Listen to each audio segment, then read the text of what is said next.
Looking to get started with Zoom meetings on your Windows PC or laptop, you are in the right place. In this brief and easy to follow video, we will walk you through the steps to download and install Zoom, the go-to platform for virtual meetings, webinars, and connecting with friends and colleagues. To download and install Zoom meetings on your Windows PC or laptop, follow these steps. Step 1. Open your web browser. Step 2. Go to the Zoom website by typing zoom.us in the address bar. Step 3. Click on the Sign Up, it's free button to create a Zoom account if you don't have one. If you already have an account, click Sign In. Step 4. After signing in, click on Resources in the top menu and then select Download Zoom Client. Step 5. Click on the Download button under Zoom Client for Meetings. Step 6.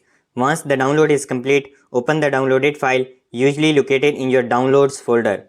Step 7. Follow the on-screen instructions to install Zoom on your computer. Step 8. After the installation is complete, you can launch Zoom and sign in to your account to start using Zoom meetings.